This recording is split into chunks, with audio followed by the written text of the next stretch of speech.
I got him for Lauren. I just had dinner with the Obama, what did you do? Hop up on Twitter talking about the stuff you don't do. Rock off for Lauren, shorty, cause that is what you gon' do. Sabi out of New Balance, some style. Third down and 6, right up the gut. That is Gibson, and he is gone. Third of the ball game for the rookie Antonio Gibson.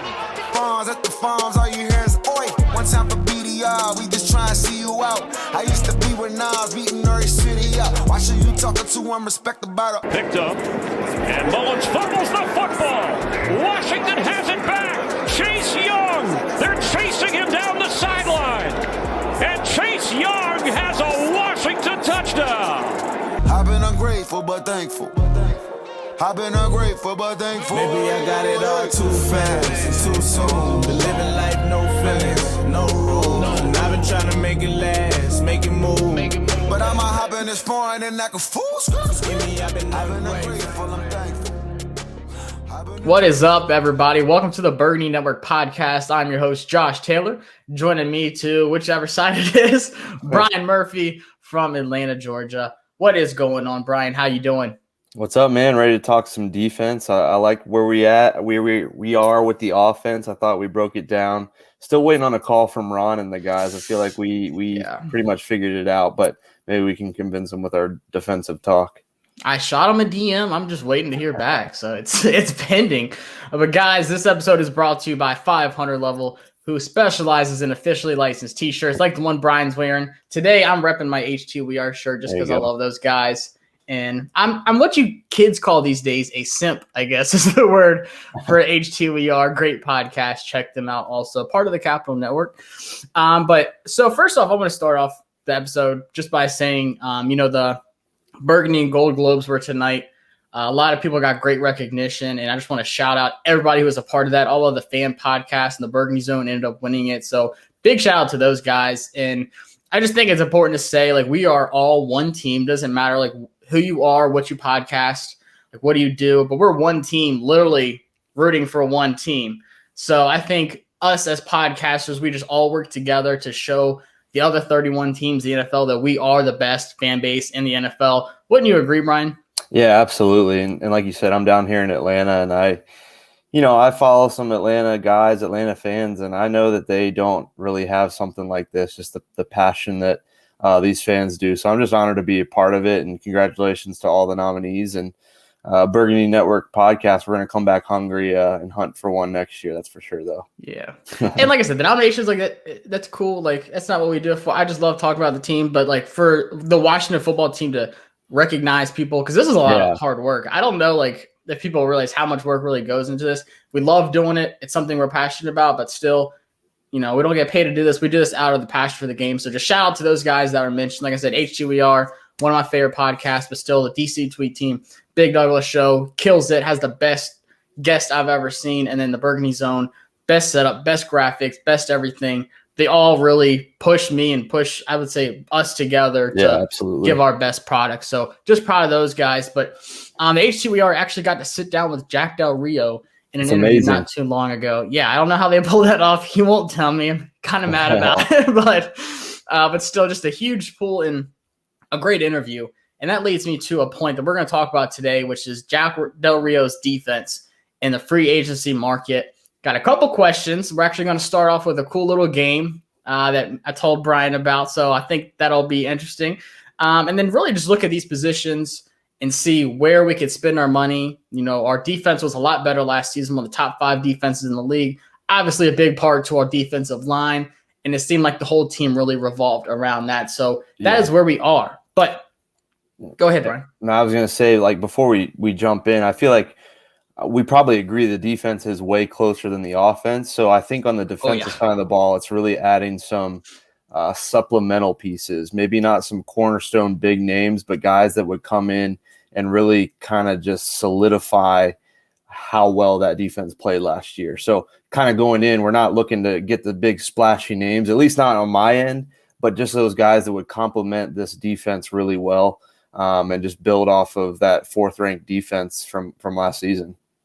Yeah, in 2 big pieces. One that we were kind of worried about with Ronald Darby really has had such a roller coaster of a career in Philadelphia that like this guy's going to get burned by everybody. Like glad he's going to Washington. Like can't wait to see those guys suck with him. And turned out to be one of the more important signings, especially on the defensive side for us. Had a great season, looking to possibly get him back. And the same with Kevin Pierre-Louis, our linebacker core, which, we've talked about recently. And I just talked to Adam and Donovan about the draft and how we need to improve that linebacker spot and how important it might be to bring back Kevin Pierre-Louis, who had a better season than a lot of us were predicting.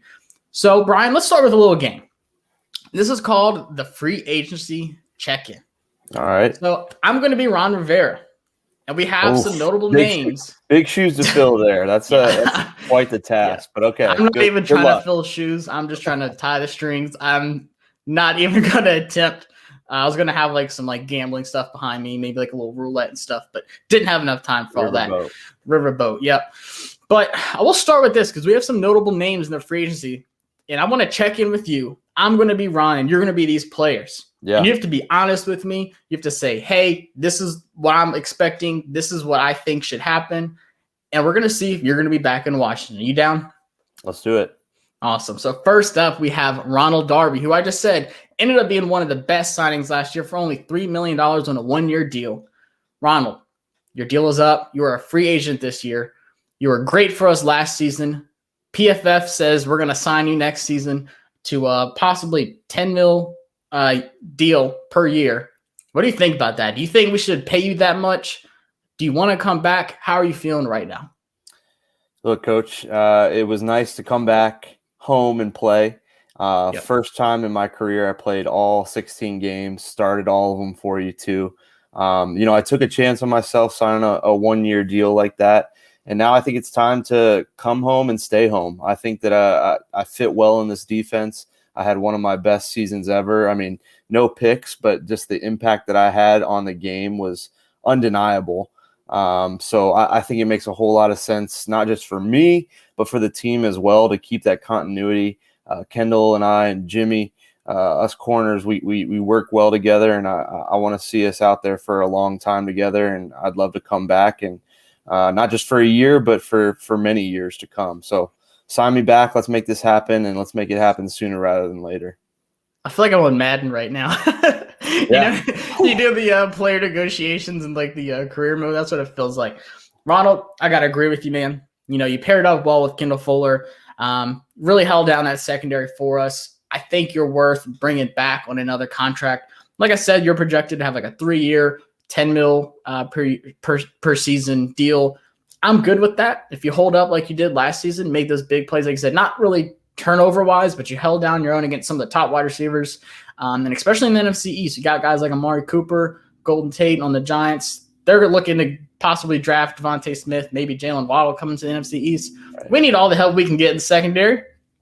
That's a reasonable deal for you. So, Ronald, I would bring you back.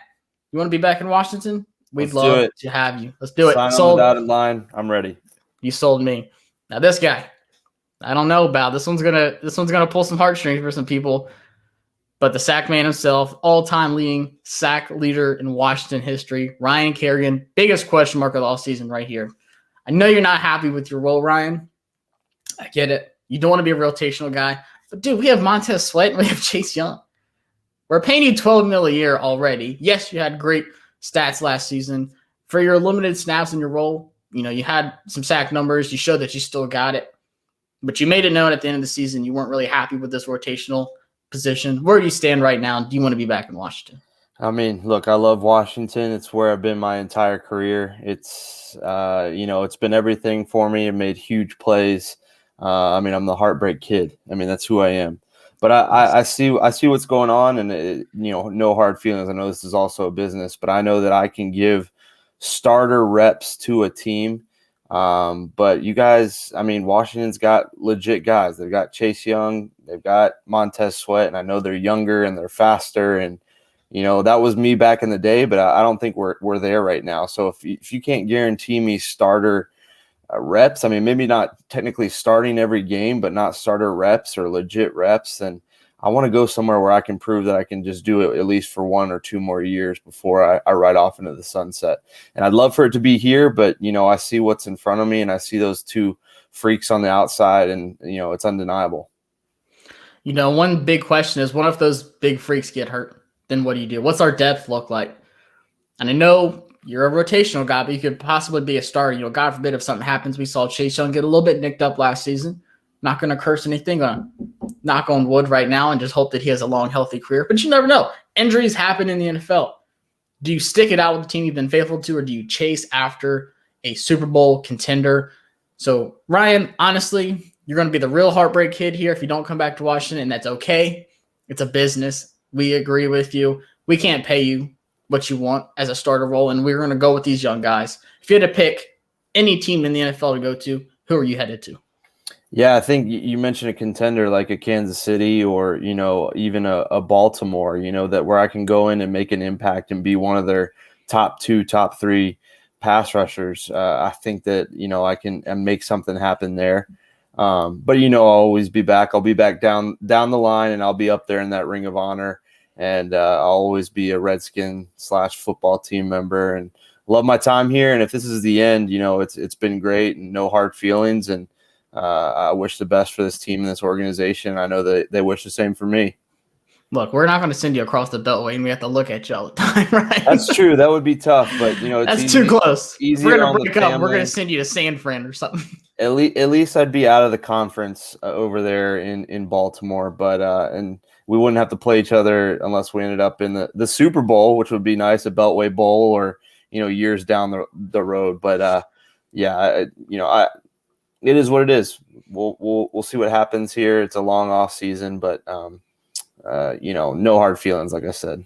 I agree. I don't think Kerrigan's going to be back. I'm not Ron anymore. This is just Josh talking. I don't think Kerrigan comes back. Yeah, I'm back as well. I don't think so either, especially not for like the money that you're mentioning. And he is a rotational guy, and I think you can find a veteran, and we can get into it a little bit more later, obviously, but I think you can find a veteran that can come in and be that situational guy for a lot less, and probably is a little bit younger too.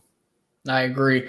This guy, he's young, kind of had a role last few seasons, but last year he was pretty much non-existent, and I want to know why. Ryan Anderson, welcome to my office, sir.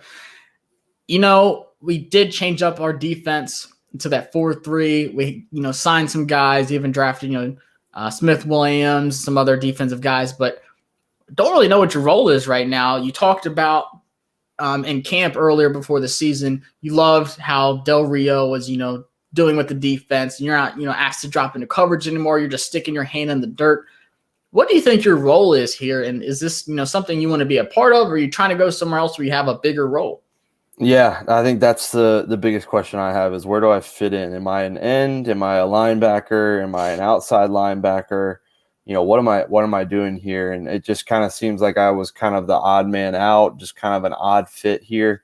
I love, like you said, I love what Coach Del Rio was doing. I'm not a coverage guy. I do want to go after the quarterback and I want to hit guys, but still, it just kind of seems I'm in between roles. And if I don't have a defined role, I don't know that I want to be here. You know what I'm saying? I don't know that this is the best fit for me.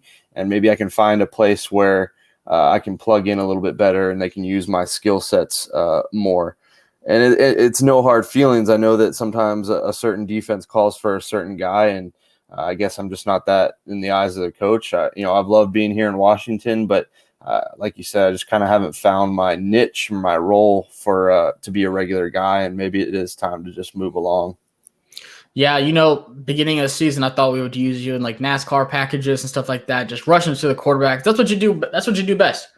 Sometimes you struggle getting to the quarterback, but once you get there, we saw with all the strip sacks 2 seasons ago, even back at Alabama, that game at Tennessee that Josh was at when you strip sacked Dobbs to win the game. That's just what you do. You find the ball, you get it, you cause turnovers, but you are that liability in coverage. So really, the biggest question is, what kind of role do you go towards? And my question is, could he even be like a rotational edge guy? If Ryan Kerrigan does leave, are you bringing this guy on third downs just to straight up rush the quarterback, fresh legs on the field, maybe stop the run if he needs to, possibly? Obviously, obviously has the skill set to do that and can jump in there if need be. It's just, is he is he worth bringing back if that's his only role? You know, you kind of just want a little bit more out of him. I'm not sure what you get from him. I just really do feel like he's just like a square peg in a round hole right now. Yeah, I haven't decided if we're going to bring him back or not, but it's just that kind of like, where do we go with him kind of guy. It wouldn't surprise me if we don't. And he didn't, like I said, he was non-existent last year. But the year before that, you saw him making big plays. Like, you really forgot, like, dang, I didn't hear anything about Ryan Anderson this year at all. Like, I don't remember him making any plays or even playing. So it's really going to be interesting to see what Del Rio thinks and how he fits in the schemes. And then last but not least, real quick, Kevin Pierre-Louis. Like I said, sir, you were a great signing last year. No one knew who the heck you were coming out of Chicago. Ended up being a great linebacker for us, especially in the coverage. Run stopping was a little iffy all across the linebacker core. But you held your own. Made some big plays, definitely helped us out along the stretch. KPL, are you looking to come back, sir? Or are you trying to head back to Chicago or somewhere else? Yeah, I think it was noticeable when I was out there, like you said, kind of flying to the ball. Maybe not the most secure tackler by any means, but I was flying around. I had my best year, had the most starts in my career. Had more starts than I ever had. Maybe I got thrown in a little bit more as a starter than I expected, but we knew this linebacking core was a little weak. So I'd love to come back, and I'd love to, potentially be a couple of linebackers that you bring in and really just contribute as a rotational piece a little bit more, have a significant role, but also be able to stay fresh a little bit, got a little banged up. But would love to come back. I think I fit well, and I proved myself finally once I was given my first, real chance to be a starter and to be a legit contributor for this team. I'll be honest. Can we upgrade your position? Yes. Are we okay with running back another season or two with you? If we run out of money in the free agent market, or if we don't draft a guy at your spot, but we're 100% culpable running back with KPL. No doubt. But can we upgrade? Yes. So that's the biggest thing for me, is who's going to be available, how much. Are we going to draft a guy possibly?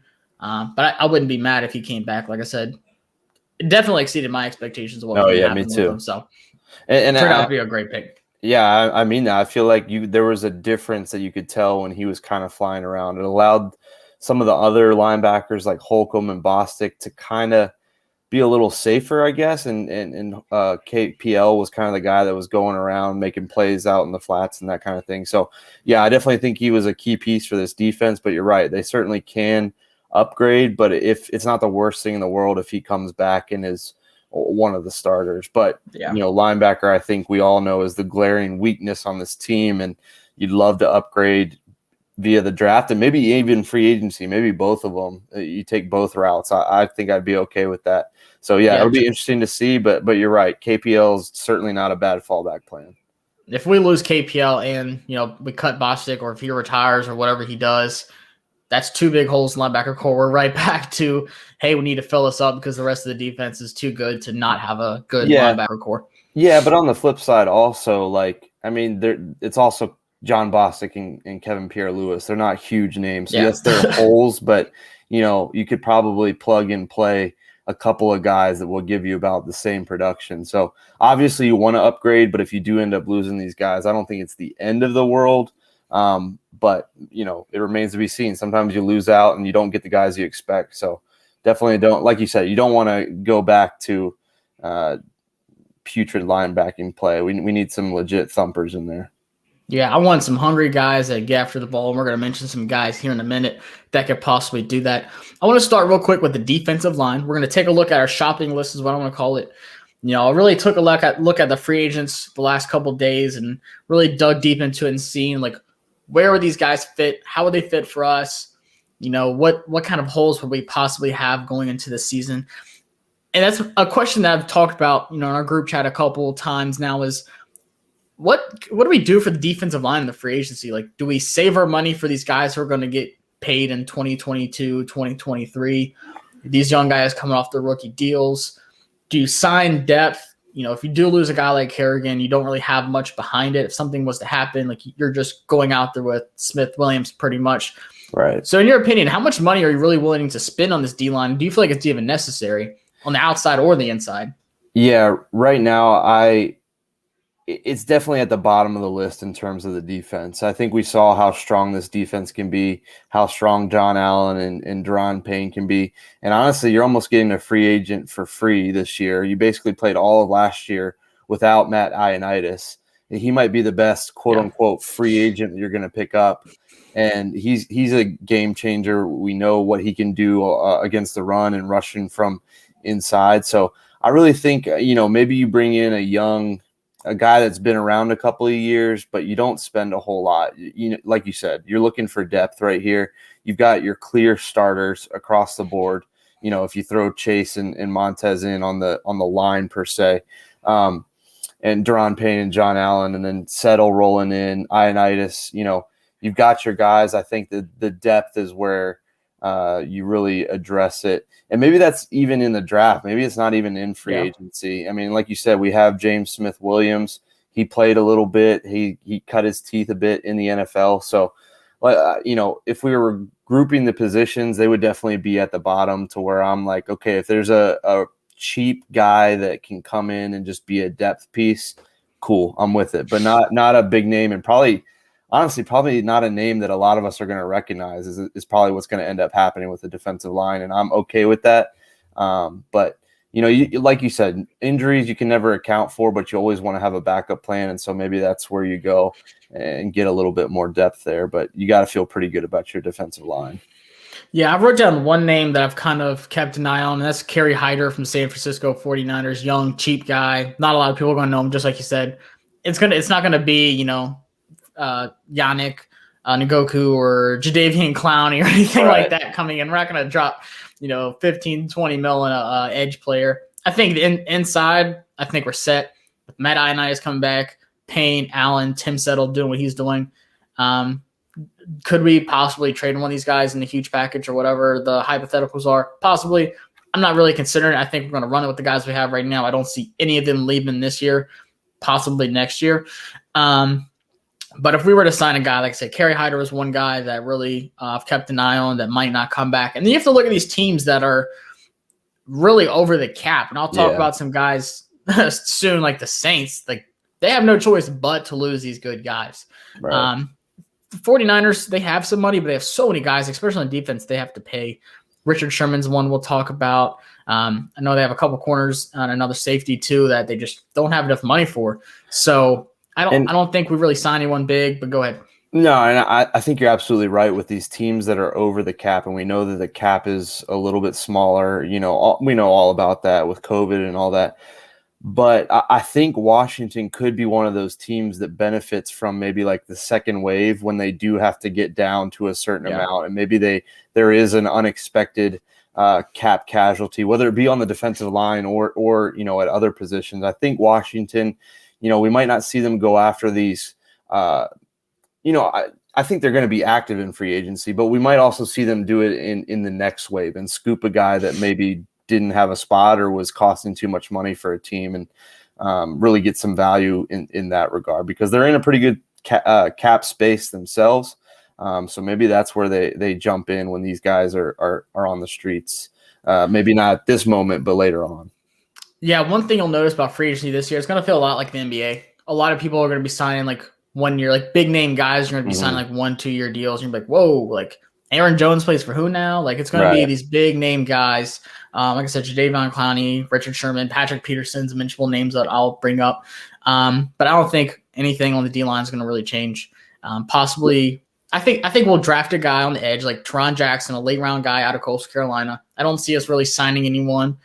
Even if it's like a cheap deal, you really have to save as much money as you can for your guys coming up, and then signing other positions. What are you going to say? I'm thinking, you bring up a good point that, these guys realize what the deal is right now with the cap. And I wonder if Washington might try to use that to their advantage, where they say, you know what, these teams don't have the cap money to give you the deal you're looking for. We actually do. And I wonder if they could sweeten the deal a little bit with some of these guys saying, hey, I know it's tighter than it's been in years, but we have some flexibility. We have more room than a lot of these teams, and we can actually sign you to a more legit deal. I don't know if that's a real life possibility, but it might be something that Washington's able to not exploit, but at least explore during this free agency period. And free agency is all about just swapping players and short-term success and hoping it pans out for you. Right. I mean, there's a reason getting rid of them. Yeah. I mean, I think we've heard it all. I mean, there's a reason these guys are free agents. You know, the really good studs are not normally free agents. So there's always warts on a lot of these guys. So yeah, really it's finding the best fit and not breaking the bank, but getting guys that can contribute. All right, now I'll say, like we had talked about, the linebacker core can definitely upgrade. And the biggest name so far this offseason has been Lavonte David. Shout out to Adam Aniba. Did a great article on Lavonte David. Check him out at theburgundyandgoldreport.com. But especially after the Super Bowl, everyone's like, Lavonte David, like we need him in Washington. Like every team wants Lavonte David right now.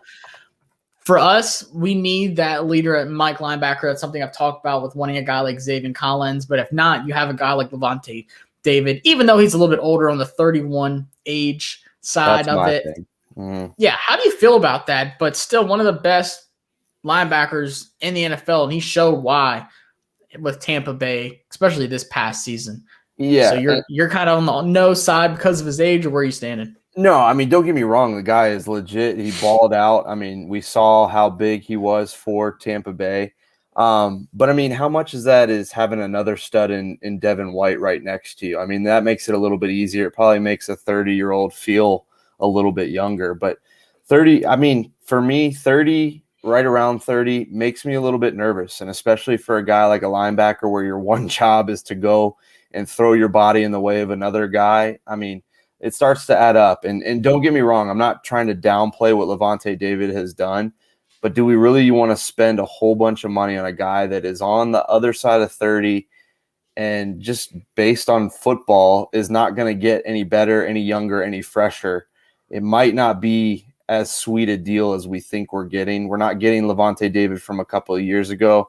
We're getting a guy that came off playing with just a really good defense, took advantage of it, won a Super Bowl. He just might seem a little sweeter right now, but when you take a step back and look at it, is he really worth the big dollars? I don't know. I would probably be out. I mean, I'd love to have Lavonte David, but not if he's going to cost you and break the bank. Not for that much. Not for a 31-year-old. Yeah, but he's so good. Like if you're looking for high caliber play recognition, play speed, and just reading the quarterback, and just he has that instinct like see ball, get ball. Like he's not like our linebackers where it's like, oh, they're running, let me go tackle him. He's like, this guy's about to get the ball and I'm going to kill him. I'm going to lay the hammer on him. No but doubt. He is 31. Yeah, no doubt. I mean, he definitely, it's like he diagnoses plays where our linebackers in recent years have waited for the play to come to them. And it's you wait. As a linebacker, you either wait for the play to develop or you recognize the play and you anticipate it. Yeah. Yep. You jump the gun. So that's what he does. He's probably the best free agent middle linebacker in this class this season, hands down. They had, I think Sport Tracker PFF had him projected to re-sign with the Bucs at $13 million per year. I feel like that's kind of cheap for him, but to stay in Tampa and possibly win another Super Bowl, I think he would do it. But I feel like if he's going to leave and go somewhere else, you're looking at like the 15, 16 mil range possibly per year. Yeah, I mean it's gonna be jacked up a little bit because you're right. We're sitting here talking about him, and there's probably 30 other teams. Tampa Bay's a given, but 30 other teams would probably love to have him too. Yeah, there's a Buffalo Bill podcast right now talking about him. Well, I'm glad you brought up the Buffalo Bills. The guy that I kind of like is Matt Milano, and I wonder next on my list. Yeah, I wonder what if he gets away from Buffalo, which you got to think that they like the pieces they have there and probably want him back, but. He's a little bit younger. He just seems to be kind of the same guy. He's able to read and react instead of just kind of wait for things to come to him. I just feel like, not that I watch a whole lot of Buffalo Bills football, but I always feel like when I'm watching that defense, he's a big part of it and could be a solid piece to have for the linebacking core. Yeah, there's a guy at my work. He's a diehard Buffalo Bill fan. I was asking him literally at lunch today. I was writing some of these notes down. I was like, "Are y'all gonna re-sign Matt Milano? Like, how are y'all feeling about it?" And he's like, "Dude, I don't know. He's great in coverage. I feel like he'd be more of a will linebacker for us." He said he's great in coverage, but he can be such a liability in the run stop, and he has missed tackle problems. But still, he's that good at coverage it's worth taking a risk on and just saying, hey, clean up your tackles and your run defense. But he actually had the 11th best coverage grade in the NFL among linebackers since 2018. Can cover running backs and slot receivers. That's what you're looking for when you're looking for a linebacker in this level. Go ahead. Yeah, and I was going to say when I'm seeing a lot of mock drafts with, pass catchers going to our rival teams, and I'm seeing Kyle Pitts being, mocked to the Eagles, the Giants, and the Cowboys. I mean, give me a linebacker that can cover. So, maybe you're willing to give up a little bit in that run support for a guy. And we've said we have preached it on the Burgundy Network podcast how bad this team has been covering tight ends. They tightened it up this year, but you can never get too many guys that can run and are fast and are big like linebackers are. So, I get the run stopping part, but give me that coverage. I'll take that every day. Yeah, now is not the season to go back in coverage and be as bad as we were the last few seasons before Del Rio. He's looking for more of like a $13.8 million per year contract. Not too bad, honestly, especially if he's a younger guy, but great coverage linebacker. Like I said, we just don't know what's going to happen with KPL. If he is gone, this is the kind of guy you're really going to be looking for to come in and hold it down. Another guy, Jayon Brown, comparable to Milano, a guy that I wrote down. I don't know if he's on your list or not. But Milano does really well in single coverage, while Brown is more best in his zone coverage. So I feel like it'd be a good fit for us. But Brown has the 4th best forced incompletion percentage since 2017. So another great coverage linebacker. Not many people have heard of him. I didn't really know much of who he was until I really looked him up, and I've watched a couple of Tennessee games. So go ahead. Yeah, and we see what the NFL is going towards. I mean, it's not really the I formation, line it up and run it between the tackles. Obviously, teams can still do that, but you need guys, you need your linebackers and your safeties to be able to cover. I mean, there's a reason that Travis Kelce makes a living doing what he's doing because he's huge, he can run fast, and you need a linebacker to be able to run with him, a la the Tampa Bay Buccaneers. I mean, but even then, Travis Kelce, I think, had over 100 yards in the Super Bowl. I mean, that's just the way the NFL is going, and you need guys to cover. So when we say, oh, he's not great in the run, but he's good in coverage, I mean, to me, that's not really that bad of a trade-off with the way the NFL is going. So that's not as big of a turnoff as maybe it would be in previous years. I mean, there's only one Derrick Henry that really runs between the tackles and makes you pay. Everybody else is that quick passing game, getting the running backs out of the backfield, and you need some guys that can cover that. Yeah, and my biggest nightmare is if the Giants draft like Waddle, the Eagles get like Devontae Smith, and then someone else gets Pitts. Like, that's not ideal. Like, you want to be able to cover some of those guys. And they still, like I said, like Amari Cooper, like you still have great wide receivers and tight ends in our division. One other guy I wrote down because I think the Seahawks have really been pushing this guy because they drafted Jordan Brooks in the first round, which was a huge surprise. A guy I liked a lot out of Texas Tech, but might be rubbing this guy the wrong way. That's KJ Wright, who's been one of the top linebackers in the league for the last few seasons. There's not many middle linebackers like we talked about with Lavonte David in this free agency class, but there's a lot of outside linebackers. And a guy like KJ Wright, like I said, he might not be liking that his role is getting limited because of a guy like Jordan Brooks, who played more snaps than I thought he would with Seattle this season. How do you feel about KJ Wright? I feel like he'd be a great addition on the outside for us. Well, yeah, I mean, he's another 31-year-old, but he, like you said, he's been a solid linebacker, but he's not getting the same attention that Lavonte David is. If you could get him for a little bit cheaper, I'm with that. I just don't want to pay top dollar, big time linebacker money to a guy over 30. But if you can get him on a reduced deal, he's, like you said, he didn't play as much, maybe didn't have as big of a role. Can you kind of use that to your advantage and get him for a little bit less than normal? I'd rather go that way than paying out the wazoo for Lavonte David, but that's just me.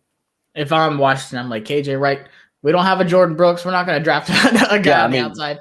This is your linebacker core. You come take over. Yeah, go watch our linebacker tape. You'll be instantly the best linebacker on this team. So Come on, brother. And I will say the biggest question mark could be the biggest surprise. I doubt it would happen. The Broncos would be crazy, but there's rumors that they're not going to pick up their option on Von Miller. Would you take him for all that money or no? I mean he's going to require a lot. I see him, like somebody said, and I can't get it out of my mind, I just see him going straight to Baltimore because I think they're going to lose Yannick Ngakoue, and they might lose Judon too. It just makes sense. They always Judon's been sending some hot tweets. He ain't too happy either. Well, it seems like they always get that linebacker or that pass rusher or that defensive guy that's a little bit past his prime, and he just gets rejuvenated in Baltimore. So I see him going there if he does. To me, I think you're set right now on pass rushers. I mean, obviously you'd love to have a Von Miller, but I think they might be a little too steep right now. Yeah, there's like a 5% chance he doesn't return to Denver. They're insane if they don't re-sign him back. That man is all the Broncos have right now. They need to ride that horse until he retires. Yeah.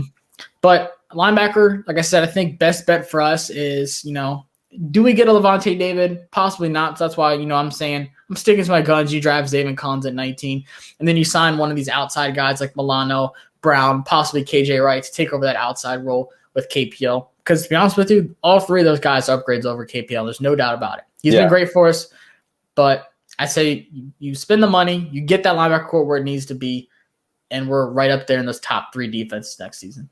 Yeah, and I think you're right. I think linebackers certainly in – I'm not going to guarantee it's our first pick, but I think in the first couple of rounds, they're definitely taking a game-changing linebacker. So, we're talking free agent linebackers here, but I think another quote-unquote free agent is definitely coming from the draft.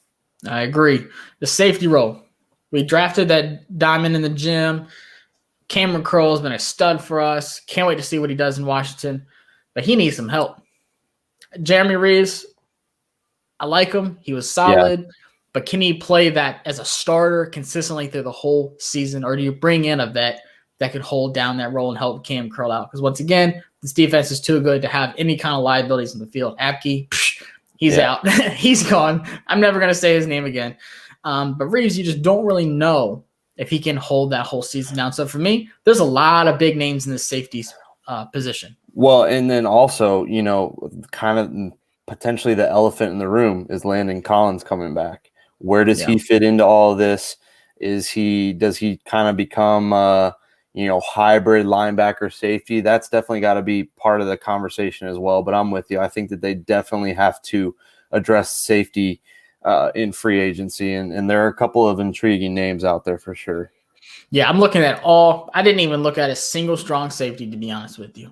Yeah. Because if Landon Collins does come back, if Cameron Curl gets hurt or something, happens, then Landon Collins, you're back. Or, if he has to move back to that position, if we move him somewhere else. To me, it was just, I looked at nothing but free safeties. Yeah, for sure. And I'll start with this. I was looking at projections. Once again, PFF has us signing a guy who I talked about last season. Not sure. This guy, you either love him or you hate him. It's Anthony Harris. Mm-hmm. PFF has us signing him to a potential 4-year, $56 million contract, about $14 million per season. He's been one of the most underrated safeties in the league the last few seasons with Minnesota. And it seems like their defense took a big step back last season. It wasn't just him. It seemed like it was everybody. But before that, he's been posting like high 90 grades, mid 90 grades as a safety. How do you feel about Anthony Harris? Have you really looked too much into him?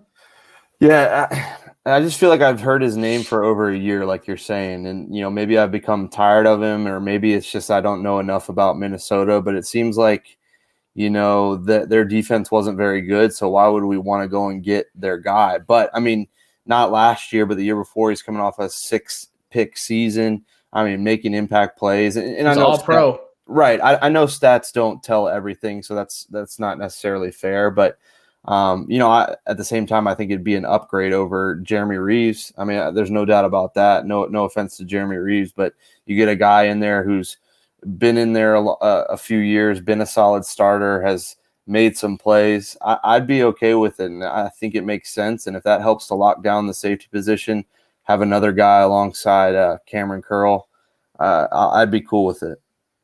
Yeah, he's 6'1", 190. He's 29 years old. So, if we were to sign him to this hypothetical 4-year contract, you're looking at him getting a little older in the back half of that contract.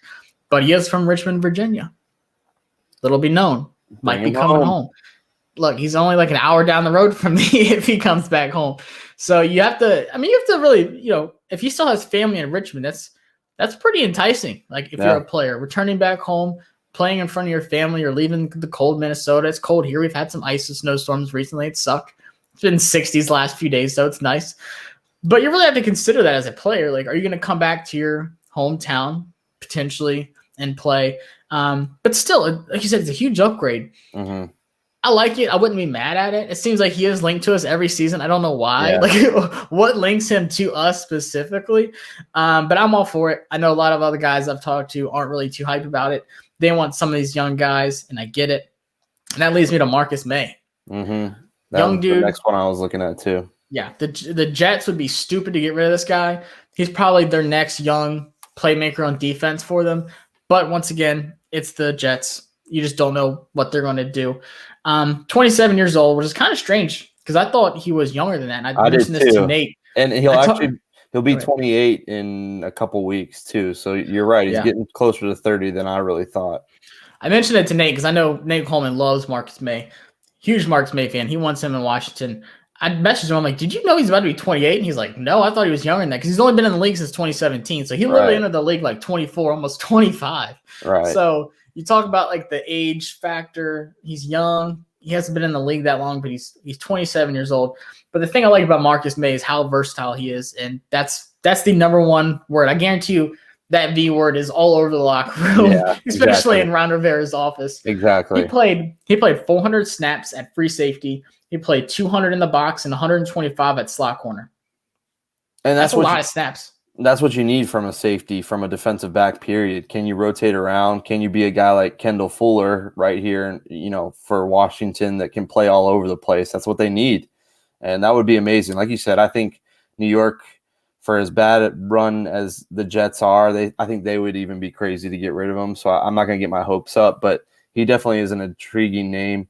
And like you said, getting closer to 30 than we thought, but like you said, only 4 seasons under his belt, still probably pretty fresh legs. So would certainly not mind him coming this way. Yeah, they're looking at like a 15 mil per year contract for him. I think that's phenomenal. I'd bring him here in a heartbeat. Yeah. Like I said, still younger, showed a lot of upside. He's the reason that they were comfortable getting rid of Jamal Adams. Yeah. You don't get rid of him unless you have someone who can step up and fill that similar role. And he might be a free safety, but he filled in that role as like that predator for them, that leader on the secondary. Took over that with ease. Yeah, which makes me think that they're not going to let him get away. The fact that they gave up Jamal Adams and know what he brings to the table. So I'm not going to get my hopes up, but if there's some reason that he does, I would absolutely be about that.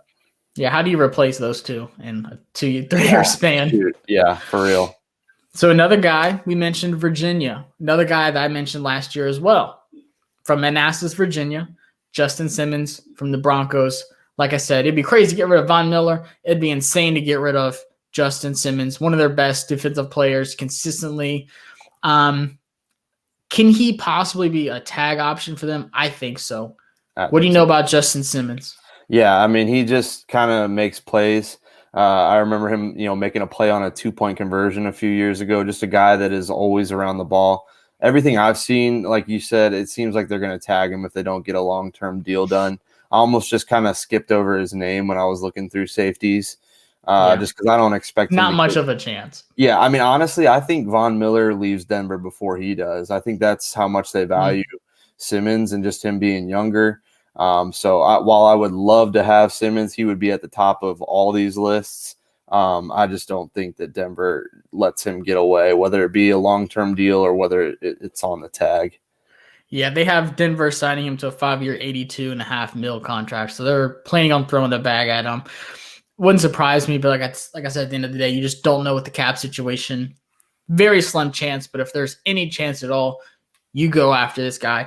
If you want someone with a quick trigger that can cover the whole field and great in the run stop, Justin Simmons is your guy. He's quick to the ball. We talked about with Lavonte David.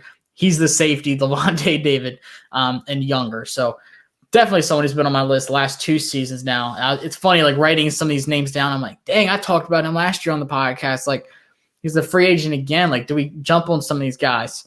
Yeah. Then my last guy I had for the safety role was Marcus Williams. And this is where I talked about with the Saints being so much over the cap. It's insane. I don't even remember the number, but I was like, there's no way they're going to be signing a lot of these guys. I mean, what is it? They're trying to figure out a way to pay Drew Brees after he retires to try to take some of that royalty. I mean, they're in such a bad spot. Being down here in Atlanta, I hear about it a little bit more because they love to hate on the Saints, which I get. And it seems like it's a disaster there. They'll figure out a way because they kind of cheat, but it seems crazy. And I think we're going to see a couple of legit players have to just go from there just to make ends meet. Yeah, especially on their defensive side of the ball. They've got to pay some studs this offseason. But if you talk about Marcus Williams, you're going to know this guy because of the Minnesota Miracle with Stephon Diggs. But don't let that fool you. This is one of the top safeties in this free agent class. He's 24 years old, ranks in the 90th percentile for coverage, and has the highest rate of forced incompletions among safeties at 24. Yeah, I like him a lot. And like you said, that it's hard to, you don't want to pick on him for one play, but yeah. That was a bad play. It was really bad. Yeah, I get it. It was part of their curse, but still. Yeah. If you play like this consistently throughout the season, that one play does hurt, but he came back and he's shown out the last few seasons since then. And was he not, maybe you already said this, was he not a rookie that year? I mean, that's the kind of mistake a rookie makes. It just happened to be in the biggest moment. He might have been. He might have been a rookie that year, so that's a good point. I mean, you learned from it. Yeah, I mean, either first or second year, because, I mean, that was, 2017, 2018. So, but anyway, I'm not going to hold that against him. That was just a crazy play, but he's a solid player. And that's where I'm saying maybe Washington scoops in for one of these guys that, whether it be Marcus Williams or be another guy who's an unexpected cap casualty, that's where they get some of these holes to fill. But I mean, kind of, it seems like the safety position is kind of top heavy. Like you start to go down the list a little bit more and you see like a Daron Harmon, Keanu Neal, Malik Hooker. I mean, I think that Washington is really going to try to go after one of these top tier safeties that's available, whether it be Harris, May, Williams, whoever it is. I got to think that Washington lands a big time safety. That would be my, lock of the offseason. I've seen Neal linked to us a little bit too. I forgot who it was, but someone put an article out linking him to us as a possible target. I haven't done too much on him. You being Atlanta, maybe you can talk to him, see if he's willing to come to Washington. Maybe it's hard feelings for me because I think that he pretty much ended Jordan Reed's career here in Washington in the preseason. But I don't think people would like him here. Yeah, I mean, and I'm not really holding that against him. But he also, for 2 straight seasons until last year, played 4 total games. I mean, he was a little bit injury prone. I think from the start, people thought that Atlanta kind of reached, and then he kind of seemed to be a good fit for Dan Quinn's defense. And then Dan Quinn kind of just was bad at defense all of a sudden. I would stay away from him. I think that he, could potentially get hurt again. He can barely hang on to the football, which is what this team needs, is a guy that can come in and create turnovers. And he's a thumper, but I just don't think that I don't think he's great in coverage. I think he's almost more like a strong, maybe, I just don't think that he would be a good fit. And I don't know that I'd be too crazy about that. I will say, when we talk about big names, this corner free agency has some 2 big ones at the top, and I really want to hear your opinions on this because these are interesting. Not often do you see guys like Patrick Peterson and Richard Sherman hit the free agency market. So my question for you, we have a young secondary. Like I said, we got some young guys. Fuller's probably one of the more veteran guys for our secondary. We got Cam Curl, who's still learning. Just phenomenal guys, 7th round pick. Can't wait to see what he does, like I said. But do you bring in an older guy like Patrick Peterson or Richard Sherman? They're still expected to get pretty, lofty deals in the 10 to 12 million range per year. Are you comfortable paying a guy that much that's that old in the back half of his career? Let me throw this scenario out that I'm just thinking about. I'm thinking more Patrick Peterson in this regard. Could he potentially do like a Charles Woodson and kind of reinvent himself towards the end as a safety? Could he come in and be that kind of hybrid guy? Because I feel like he's athletic enough. We see, his coverage skills. I mean, maybe that makes sense. And you're right. I mean, this is a pretty young secondary. I mean, Fuller is a veteran, but I mean, what is he, only in his 5th year or so? Darby's kind of the same way. And we know Jimmy Moreland's pretty young.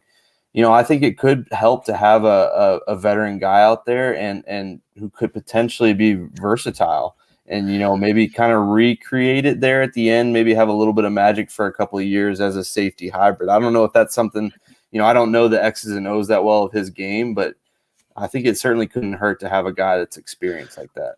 I will say with Patrick Peterson, he is one of the best defensive players I've ever seen coming off the line. Mm-hmm. And one thing that I've been doing recently with the Scouting Academy is watching when I was, studying wide receivers. There's guys, talking about their routes, and Golden Tate, Tyler Lockett, and someone else, Adam Thielen, was the three guys that you watch them sit down and go over routes. And all three of them brought up Patrick Peterson. And I saw why. This guy, he is so smart and he's so physical at the line. But whether he's jamming the receiver, whether he's, matching them step for step, very, very rarely do you ever see him give up big plays. You mentioned you talk about the Darrelle Revis back in the day and stuff like that. Patrick Peterson really hasn't missed a step as old as he is, as long as he's been in the NFL. I was going to say, he kind of flew as much as you can fly under the radar, and he was still named, wasn't he named like the 100-year team or something like that? Anyway, I mean, he did have to battle with guys like Richard Sherman, who was a little more boisterous, and, Darrelle Revis, who made a name for himself, and then, Jalen Ramsey coming behind him. It's almost like he really never got the credit that he deserved. And you're right. I mean, we still see him making impact plays this far into his career. What's stopping him from doing that somewhere else? So certainly an option. I mean, I'm all about not breaking the bank, as I've made that pretty clear for older guys, but it doesn't hurt to have some veteran presence and a veteran guy out there who's been around a little bit longer than the guys you have. It could be the final, bow on this defense. Yeah, I will say, like you said, Patrick Peterson is one of those guys. Like, does he get recognition? Yes. But he's one of the best corners of our generation, straight up. And the more I watch this guy, like just watching, you're trying to study wide receivers and you can't help but you're like watching Peterson the whole time. Like, gosh, he is step for step with them. He makes their job so hard. He's taken some of the top receivers completely off of their game. And Tyler Lockett talked about it. He's like, you think you know what you're about to do until you get in front of Patrick Peterson. And he knows exactly who you are and he knows exactly what moves you're about to do. He said he would mirror him to a T every week. Every time he played him, he was like, he's one of a kind. And I get it. He's older. Do you bring a guy like this here? I would. Like, what, a 3 year deal, like $10 million a year? You have to consider it. Mm-hmm. Richard Sherman, on the other hand, such an interesting guy because you see what he did with 49ers, kind of fell back, kind of bounced back, been so back and forth, had some injuries.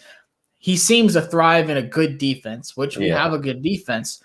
So, like with Richard Sherman, like, are you willing to throw him in here once again, like a 2-3 year deal, or like how are you feeling about Sherman? I like Richard Sherman a lot, and I think you're right. I think I'm not taking anything away from him, but he certainly benefits from having, a Michael Bennett, KJ Wright, Bobby Wagner, Cam Chancellor, the Bosa. Fred Warner, Bosa. Yeah. He definitely benefits from that, and I think he's a smart enough player to where he can kind of cover his own weaknesses. I just think that, it's a little bit too far into his career. I'd rather, if I'm having to pick between him and Ronald Darby, I'd rather just have Darby. I'd just rather roll with it. Darby, who's younger. So I'd probably stay away from Sherman, and it's no knock on him, but I just think that eventually the wheels start to fall off, and I think we could be headed that way for Sherman. I think he makes a lot of sense for a team that is ready to contend. And I think, Washington's a couple steps away. I think we can be honest. But a team like Buffalo that was right there, a team, that has a solid defense that could use just one more veteran piece, something like that, where Washington might be at that point a couple years from now. It's funny you said that because I think in the PFF projections, they actually had him signing with Buffalo. Oh, yeah, nice. I want to say so. Something like that. One. Like, I keep saying Baltimore and Buffalo, but those teams, that are just like 1 or 2 steps away from taking that next step. I think that's where a guy like Richard Sherman makes a lot of sense. I agree. And I wrote down 3 corners for my list, and they're probably all guys that people have never heard of except one. There's another familiar face who might be coming back to Washington. But I'll start out with Troy Hill from the Rams, a guy that not a lot of people know. He's a younger, versatile corner. He's a vet, but he's still like not in that old stage yet. But he can play in the slot. He can play outside too.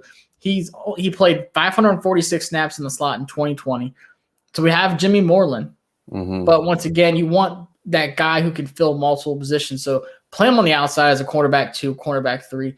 But if something happens with Jimmy Moreland, I'm high on Jimmy. I think he's going to be a great, slot corner for us. Something happens to him where he just ends up not panning out. You have a guy like Troy Hill who you can move to the slot, who has the experience to just jump right in, be a solid starter.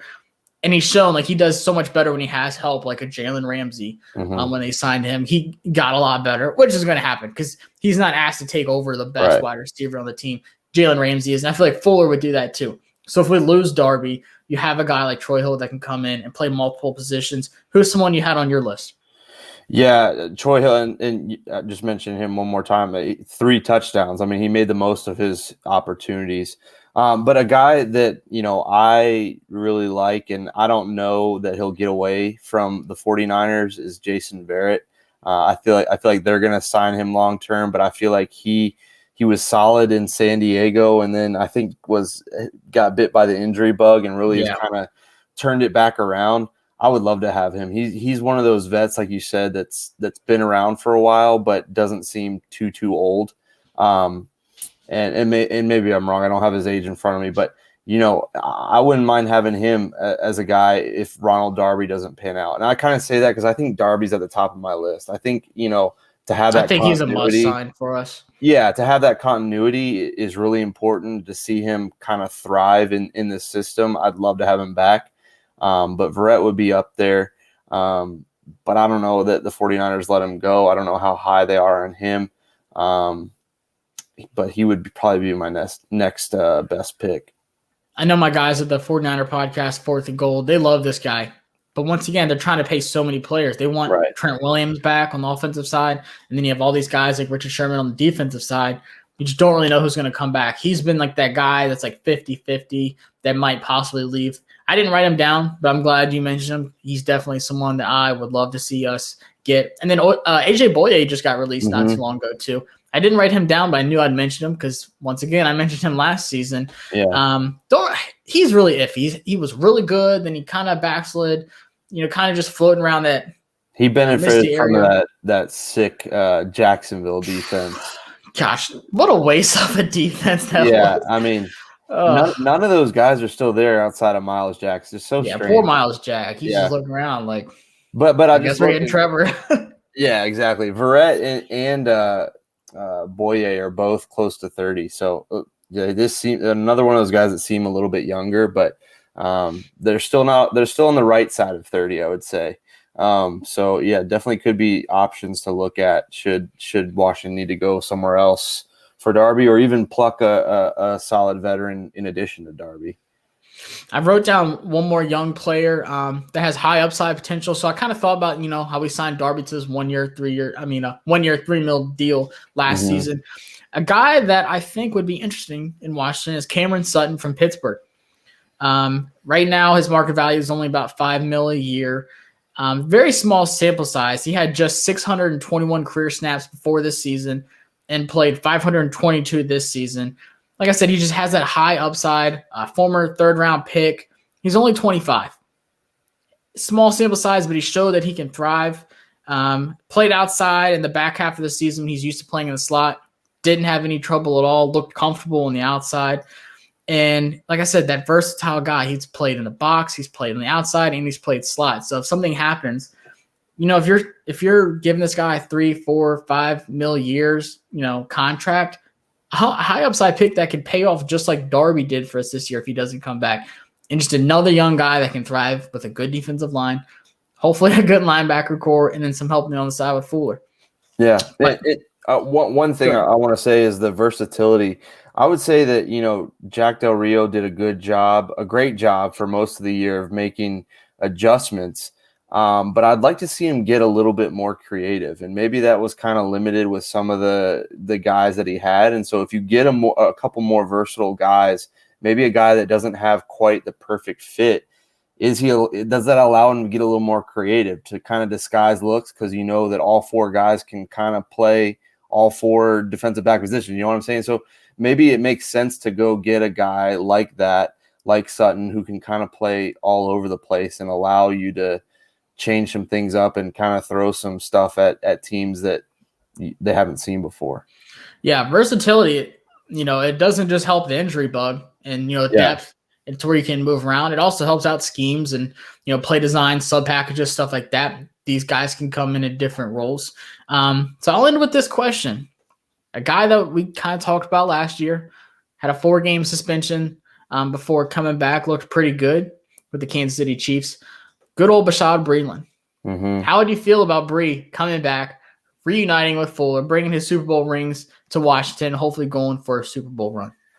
Well, I really liked Breeland when he was here. I think he was kind of, I don't know, undervalued maybe a little bit. And, I don't know what exactly the deal was, but I always liked Breeland.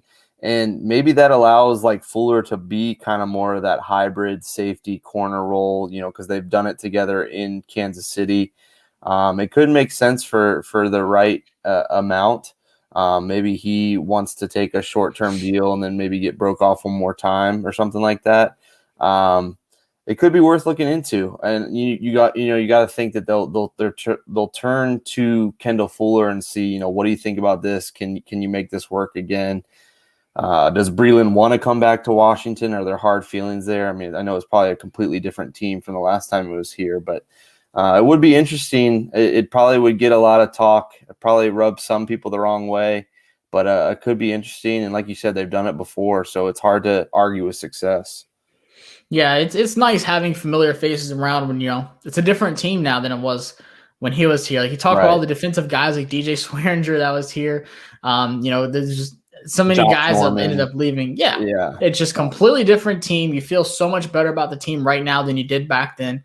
It's a lot more stability now. Guys aren't wanting to leave as much. How Clinton Dix is like, I'm not coming back, even though you're paying me more. I'm leaving, stuff like that. So it would be nice to have another familiar face around here, going on another playoff run, trying to make it past that first round. So it's definitely on the table. They're having his market value at $5 million a year. Very reasonable. Mm-hmm. I think marijuana is legal in DC now. So that wouldn't be a problem. Yeah, that wouldn't be a problem. Sure. You wouldn't be in trouble as much.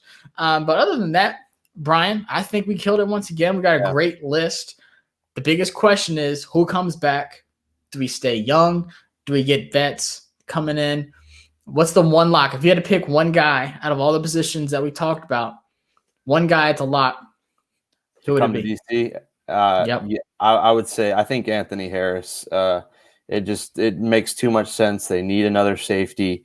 They've been linked to him for feels like the last decade. 20 years. Anthony Harris is coming to DC finally. It might, he might not be the greatest safety, but I think he provides some stability, and that's better than Washington has had for a long time at the safety position. So I just think it makes too much sense. There's so much smoke that I think eventually there's a fire there, and Anthony Harris to DC is my lock for the defensive side of the football. If I had to put chips and bet on one of these actually happening, I think Anthony Harris would be. But don't sleep on Marcus Williams. I'm telling you, if I had to pick one for the Saints, they just don't have enough money to pay. There's probably a 90% chance he doesn't come back. Yeah. They're that bad in cap casualty. He's more than likely one of the guys hit, and I think this is a guy that Ron would jump all over. Is he on that higher range? Yes, but it's going to be worth every single dollar. Well, yeah, like I said, I think, whether it's Anthony Harris, Marcus May, Marcus Williams, I think safety is definitely the place on defense that they're going to be willing to spend a little bit more money. So I think they absolutely add a guy or two or whatever, but they spend some good change in the back half of that defense. Absolutely. And we have to look towards the draft too. So Brian, it was great talking. Guys, Sunday, I'm going to be sitting down with Austin Watkins Jr. from UAB, the wide receiver. One of the most sure hands in the draft. PFF put like their complete wide receiver together, like who has the best routes, best hands. And his whole career, UAB's had one drop. PFF put him as the best hands in the draft. You're not going to want to miss it. Honestly, the coolest, most humble, chillest player I've ever talked to. Like his character just screams out to me. And y'all are going to see it on Sunday. So I'm looking forward to that, so stay tuned. But Brian, don't forget, guys, go to 500level.com. Use our code BNP20. Get that sick shirt. That Chase Young. right there. Check out HTWR. Also, those guys are killing it. Subscribe to all the podcasts in the Washington Football Team Network, and we will see y'all on Sunday. But I'm a hop in this foreign and like a fool. I've been ungrateful.